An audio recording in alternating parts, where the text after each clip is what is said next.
আসসালামু আলাইকুম। আমি পপি। দীর্ঘ ২৮ বছর চলচ্চিত্রে কাজ করেছি, অনেক সুনামের সাথে, সম্মানের সাথে। কোটি কোটি দর্শকদের ভালোবাসা পেয়েছি, ইন্ডাস্ট্রির মানুষের ভালোবাসা পেয়েছি। কিন্তু এই মুহূর্তে আমি ক্যামেরার সামনে কথা বলছি একজন ব্যর্থ মানুষ হিসাবে। ব্যর্থ মানুষ বলছি এই কারণে, সবার মন জয় করতে পারলেও দীর্ঘ ২৮ বছর আমি যাদের জন্য কাজ করেছি, যাদেরকে এই হাতে লালন পালন করেছি, তাদের কাছে আমি অযোগ্য একজন মানুষ। তাদের মন মতো চলতে পারিনি,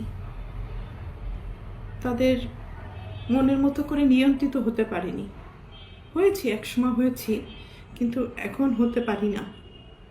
তার করে বলেছি আমি একজন ব্যর্থ মানুষ। একটা মানুষ তো সবসময় সবার কাছে ভালো হতে পারে না, সব সময়ের জন্য ভালো হতে পারে না। আমি যখন ইনকাম করেছি, দু হাতে দিতে পেরেছি, লুটাতে পেরেছি, তখন আমি আমার পরিবারের কাছে অনেক প্রিয় একজন মানুষ ছিলাম। এখন দিতে পারি না, হয়তো তাদের প্রয়োজন অনুযায়ী, যার কারণে আমি এখন তাদের কাছে গলার কাটা, শত্রু এবং অপছন্দের একজন মানুষ। দীর্ঘ 2 দিন যাবৎ আমি আসলে দেখলাম যে আমার পরিবার কতটা নিচে নামতে পারে, কতটা হীন পরিচয় দিতে পারে, কত হিংস্র ব্যবহার করতে পারে, কত নোংরা শব্দ ইউজ করতে পারে। সাথে আমার মিডিয়া, তারাও আমার একসময় চলার পথের সঙ্গী হিসাবে কাজ করেছে। মিডিয়ার কাছ থেকে সবসময় আমি সহযোগিতা পেয়েছি, ভালোবাসা পেয়েছি, সাপোর্ট পেয়েছি। কিন্তু আমার পরিবারের কয়েকটা মানুষের মিথ্যা কিছু কথাবার্তা, মিথ্যা অভিনয়, মিথ্যা নাটক, মিথ্যা অভিযোগ বলার সাথে সাথে যে মানুষগুলো আমাকে সব থেকে বেশি চেনার কথা, জানার কথা, সাপোর্ট করার কথা, সেই মানুষগুলো ওই মানুষগুলো আমার পরিবারের মানুষগুলোর কথা অনুযায়ী আমাকে ভুলভাবে আমার দর্শকদের কাছে বলেন, বাংলাদেশের মানুষের কাছে খুব বাজেভাবে উপস্থাপন করেছে। তো এর থেকে দুঃখজনক আর কিছুই হতে পারে না। যাদের জন্য কাজ করেছে আজকে তারা কেউই আমার না। এই জন্য হয়তো আল্লাহ বলে, যার যার জীবন হিজ হিজ হুজ হুজ, কিয়ামতের মাথায় কেউ কাউকে চিনবে না। তো একটা মেন পয়েন্টে আসি। আজকে যে অভিযোগগুলো আমার মা আর বোন করছে, খুব স্ট্রংলি আমি প্রতিবাদ করলাম। এর পুরোটাই মিথ্যে, বানোয়াট, এবং তাদের স্বার্থ উদ্ধার হয়নি বলে আজকে সত্য একটা জিনিসকে অসত্য বলে প্রমাণিত করার চেষ্টা করছে। আমি একজন শিল্পী মানুষ, আমি কি ভূমিদস্যু? আজকে যাদেরকে আমি এই 2 হাতে ছোটবেলার থেকে লালন পালন করেছি, যাদেরকে আমি মানুষ করেছি, আমার জীবনের অনেকগুলো সময়, সুন্দর একটা সময়, প্রতিটা মানুষের একটা সুন্দর সময় থাকে নিজের জীবন উপভোগ করার সময়, সেই সময়টা আমি তাদের জন্য ব্যয় করেছি, তাদের পিছনে ব্যয় করেছি, তাদেরকে মানুষ করার জন্য। কারণ আমার বাবা মায়ের সন্তান আমার সন্তান না, কিন্তু তারা কিন্তু আমার দায়িত্ব না। তারপরেও আমি আমার ভাই বোনদেরকে নিজের সন্তান হিসেবে লালন পালন করেছি, দায়িত্ব পালন করেছি। নিজের ভবিষ্যৎ, নিজের ভালো লাগা, মন্দ লাগা অনেক কিছুই বাদ দিয়ে দিয়েছি শুধু আমার ভাই বোনদেরকে মানুষ করার জন্য। কিন্তু এখন এসে দেখলাম মানুষ তো হয়নি, হিংস্র কিছু পশুও বলবো না, পশুরা তো আসলে খুব কৃতজ্ঞতা থাকে পশুদের মধ্যে, কিন্তু এদের মধ্যে সেই কৃতজ্ঞতা বোধটুকুও নেই। আর উপরের দিকে থুতো ফেললে তো নিচের দিকেই আসে। কাদের নামে অভিযোগ করব? অভিযোগ তো আসলে করে বাইরের লোকদের মানে নামে। আর আমি যেহেতু আমার ভাই বোনদেরকে, আমার বাবা মাকে অনেক ভালোবাসি, যার কারণে আমার জীবনে আমি অনেক কিছু ফেস করেছি তাদের দ্বারা। নির্যাতিত হয়েছি, লাঞ্ছিত হয়েছি, অপমানিত হয়েছি। নিজের এত বছর যে আমি ইন্ডাস্ট্রিতে ইনকাম করেছি, তারা আমার সাথে বেইমানি করেছে। আমার সমস্ত অর্থ আমার কাছ থেকে নিয়ে নিয়েছে। আমার টাকা দিয়ে কেনা সয় সম্পত্তি কোনো কিছুই আমার নামে ছিল না, আমার প্রত্যেকটা ভাই বোনের নামে ছিল। আমার অ্যাকাউন্টগুলো শূন্য ছিল এবং আমার গাড়ি, শুধু আমার দেহটা ছাড়া আমার কোনো কিছুই আমার ছিল না, সব কিছুই তাদের আন্ডারে ছিল। আমিও তাদের আন্ডারে ছিলাম। তো একটা পর্যায়ে এসে মানুষের জীবনে বেঁচে থাকার জন্য কিছু না কিছু প্রয়োজন হয়। তো বেঁচে থাকার মতো শুধু আমার জানটা ছিল হয়তো। তো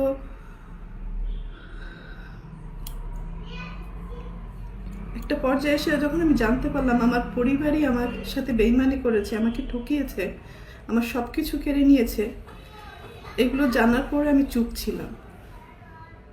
আমি যাদেরকে কোলে পিঠে মানুষ করেছি এই হাত দিয়ে, আমি তাদের দ্বারা অনেক বেশি নির্যাতিত হয়েছি। তারা আমাকে ফিজিক্যালি অ্যাসল্ট করেছে, আমার টাকা চুরি করে আমাকে মারা প্ল্যান করেছে, আমাকে খুন করে ফেলার জন্য টাকা দিয়েছে খুনিকে। আমার আপন ভাই এটার সাথে জড়িত, আপন বোন জড়িত, আর একটা সামিন নামে একটা ছেলেকে পালক নিয়েছিলেন। তারপরেও আমি অ্যাকসেপ্ট করেছিলাম যে ঠিক আছে, একটা মানুষ তো, একটা বাচ্চাকে লালন পালনের দায়িত্ব নিয়েছিলাম। তো পরবর্তীতে দেখলাম এটা যখন হাতে পায়ে বড় হয়ে গেছে, তখন ওই হাত দিয়েই আবার আমাকে আঘাত করেছে। অনেক সময় এইগুলো কিন্তু আমার মুখের কথা না, এটা সত্য ঘটনা। এটা থানায় জিডি হয়েছে, মামলা হয়েছে এবং তাদেরকে আটক করা হয়েছিল এই ক্রাইম করার জন্য। পরবর্তীতে আমি তাদেরকে মাফ করে দিয়েছি, কারণ আমার ভাই বোন তো, ভুল হইতেই পারে। সন্তান হিসাবে মাফ করে দিয়েছিলাম। পরবর্তীতে দেখি যে এগুলো বাড়তেই আছে এবং আমার মা তো আসলে অনেক বড় একটা শব্দ, কিন্তু পৃথিবীতে সব মা না, ভালো মাও আছে, খারাপ মাও আছে। দুর্ভাগ্যবশত আমার মাটা হয়তো আমাকে সেই পরিমাণ ভালোবাসতে পারেনি, কারণ আমি আমার মার কাছে, পরিবারের কাছে সবসময় সোনার ডিম পাড়া একটা হাঁস ছিলাম, মানে দুধ দিয়ে একটা গরু ছিলাম, টাকা ছাপানোর মেশিন ছিলাম। সন্তান হিসেবে কখনো ওই ভালোবাসাটা, ওই কেয়ারিংটা পাইনি। তারপরও কোনো অভিযোগ নেই, আগেও ছিল না, এখনো নেই। আর আমি আমার মনকে বুঝ দিয়ে নিয়েছি, আর পাবো না কখনো তাদের কাছ থেকে সেই ভালোবাসাটা। কারণ একটা মানুষ যখন মেশিনে পরিণত হয়, তখন তার মূল্য মেশিন হিসাবেই থাকে, মানুষ হিসাবে থাকে না।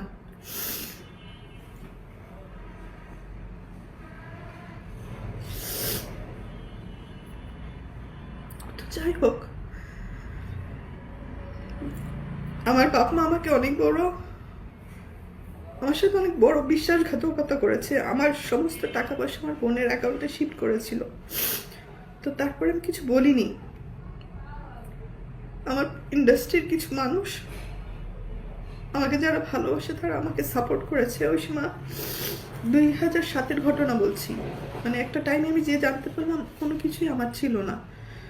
পরে আমাদের ফিল্মের কিছু মুরব্বীরা মিলে এটা সেটেল করে দিয়েছিল যে পপির একে শূন্য হাতে মেয়েটাকে রাস্তায় ফেলে দিলেন। বিশেষ করে আলমগীর ভাইয়ের কথা বলবো, কারণ আলমগীর ভাই আমার কাছে, হয়তো আপনাদের কাছে হিরো, কিন্তু আমার কাছে একজন, বলবো যে আমার সবচেয়ে বড় ওয়েলিশার ছিলেন বাদল খন্দকার। আরও আছে, আরও অনেক কাছের মানুষ আছে, তারা এই প্রবলেমগুলো ভিতরে ভিতরে জানতেন এবং ওনারা আমাকে অনেক সাপোর্ট করার চেষ্টা করেছেন। আমার বাবা মাকে ডাক দিয়ে বললো যে ওর কিছু জিনিস ওকে ফেরত দেন, কারণ এটা তো একটা মেয়ে, হ্যাঁ, ওর জীবনে বেঁচে থাকার জন্য কিছু না কিছু ফেরত দেন। তো তখন আমার বাবা মা কী কারণে আমার সাথে বেইমানি করেছিল আমি জানি না, হয়তো এরকম ঘটনা অনেক আছে। আমাকে আলমগীর ভাই একবার বলেছিল যে এটা এই সেম ঘটনাটা শাবানা ম্যাডামের সাথে হয়েছে। কারণ আমি না তখন মেন্টালি খুব আপসেট ছিলাম যে আমার বাপ মা ভাই বোন আমার সাথে এরকম করলো, বিশ্বাসঘাতকতা করলো, আমার সাথেই করলো। তখন আলমগীর ভাই আমাকে বলেছিল না, এই ঘটনা এর আগে অনেক মানুষের সাথেই হয়েছে।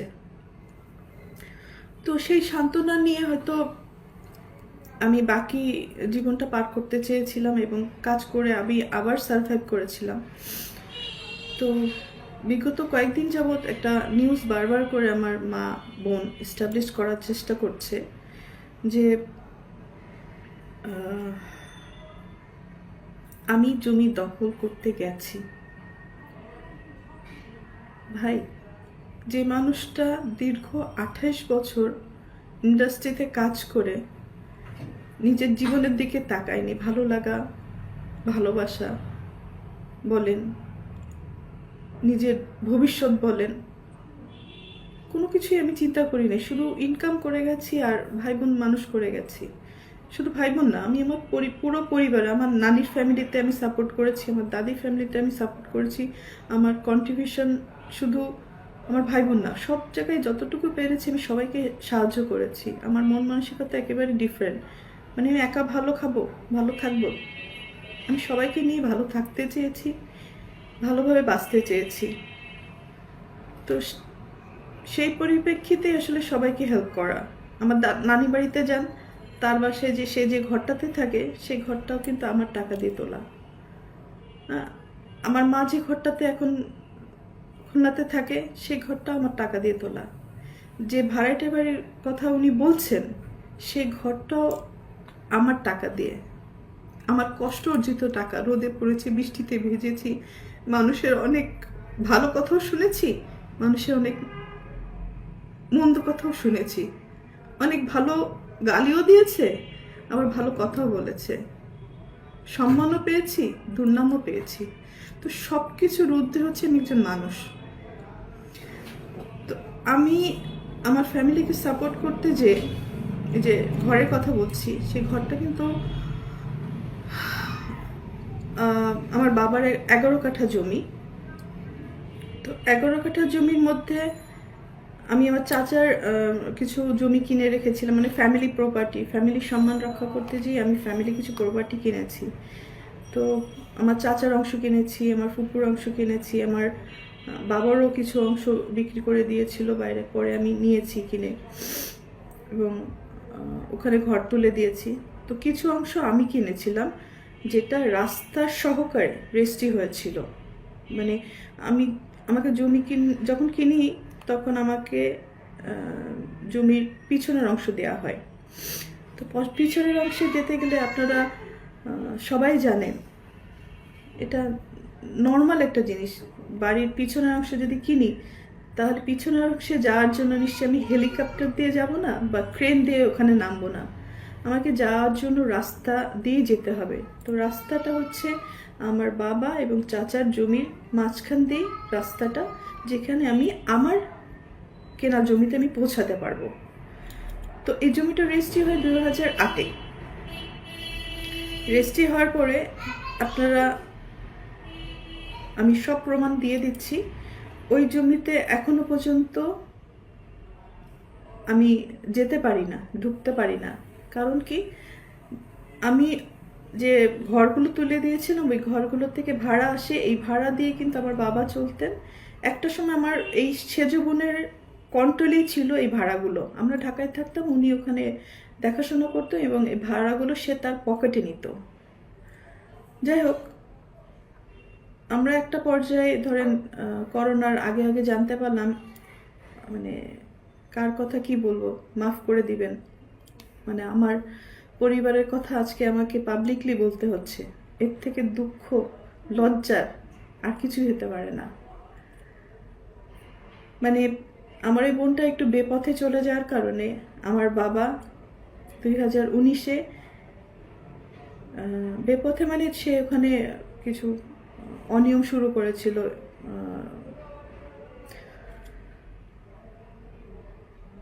নেশা জাতীয় ব্যবসা শুরু করেছিল, জিনিসের স্মাগলিং শুরু করেছিল, সুদের ব্যবসা শুরু করেছিল। তো আমাদের